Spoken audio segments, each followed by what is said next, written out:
MotoGP packed 3 races into one Sunday, and F1 would have just had a safety car. If you're an F1 fan and you were watching the Barcelona GP this weekend, you would have seen something completely different to what you're used to.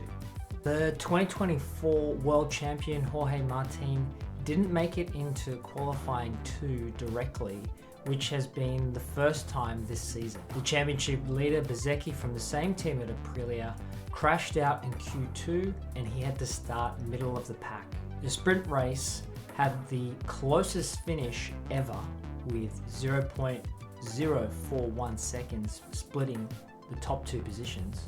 The Grand Prix had 2 red flags, so effectively 3 starts, and a rider who was collected in one of the first big crashes actually ended up winning the race. It feels like a disaster, but this is MotoGP. Where are we heading today? Firstly, F1 fans think that qualifying is the main event, and often we see that the race is a procession. In MotoGP, qualifying is just a warm-up to the main event. Second, we look at why MotoGP handles race restarts better than anyone else, and a safety car is not the answer. And thirdly, we look at a rider who was wiped out in a crash who comes to win with his boss Valentino Rossi on the sideline. I'm Tim from Ride Along Trackside. In F1, I tend to find that qualifying is the main event. It's the part that I'm most excited about. But very often what happens in qualifying will tell you the race result, because it's very often that someone who starts on pole actually wins the race. Another big difference is how qualifying is run. In F1, there's generally out lap, fast lap, slow lap or cool down lap, maybe another fast lap, and then we go to the pit. When they come back out, it's the same thing. So there's generally only 2 or 3 fast laps for each car in each section of qualifying. MotoGP is different. You'll have an out lap and then it'll be fast lap, faster lap, faster lap, faster lap as the riders build their speed. So each lap becomes really exciting when they come out and start their qualifying. What was interesting this weekend at the Catalunya GP was that Jorge Martin, who this really feels like a home track for him, and we've seen so many photos of him getting his shoulder down on turn 5, didn't make it directly into Q2. He also did poorly in qualifying, starting around the middle of the front pack. The championship leader also did poorly in qualifying. He crashed right near the end when he was going to do some of his fastest laps, and he ended up starting 12th on the grid. Considering Bezzecchi has come 1 or 2 in the last few Grand Prix events, this was going to be a major blow to his chances. And the person who got pole, Pedro Acosta, hasn't been in that number 1 spot for 588 days since Japan 2024. Finally, the last exciting story in qualifying was that Frankie Morbidelli for VR46 team came from qualifying session 1 to 2nd on the grid. Now that was already exciting, but we were in for a lot more this weekend. Acosta did well in the sprint race, but he only ended up 2nd after Alex Marquez overtook him fairly early on and then just kept that lead for the entire race. It ended up being the closest ever sprint race finish, with them split by less than a bike length. Thinking about the chaos that happens in F1 versus MotoGP if there is a crash, in F1 it would just go firstly to a virtual safety car. Every gap is preserved.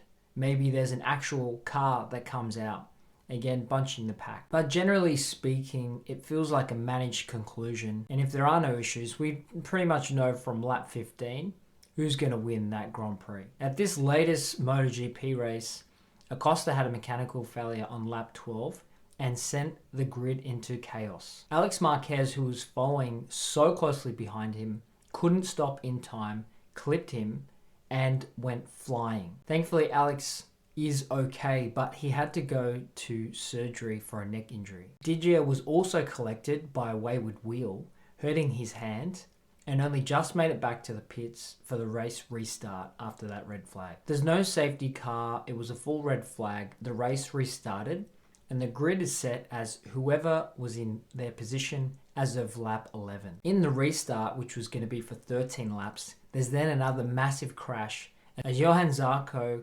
misses his braking point and then collects Luca Marini, gets stuck in the wheel. It's another really scary crash.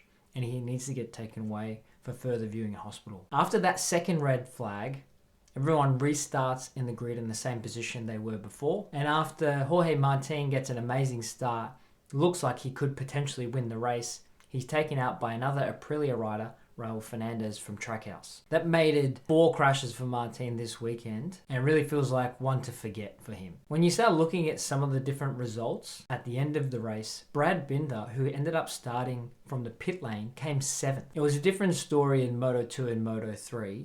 They were very clean races. In Moto3, Keeler came 4th, starting from 6th, and in Moto2, Gonzalez won. But the primary Grand Prix for MotoGP was effectively 3 races in one, especially with the last restart being 12 laps, the same length as the sprint race. It's really exciting, something that definitely wouldn't happen the same way in F1 when they would have brought out virtual safety cars or safety cars, and the procession would have gone on for many laps. And potentially the story of the day was Diggia winning after being taken out in the first big crash on lap 12. It was his first win since 2023, and his boss was there, Valentino Rossi, watching from the sidelines.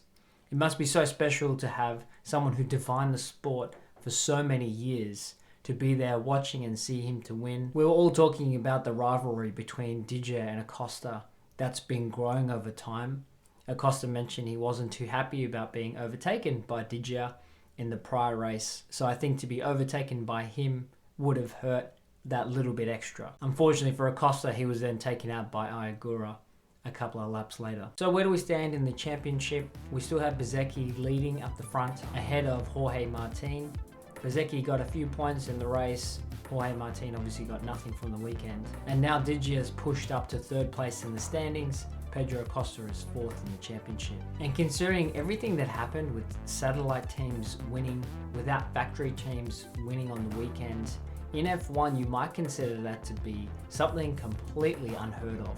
But in MotoGP, it's just another race weekend. So like always, we're going to be watching. Mugello comes up next.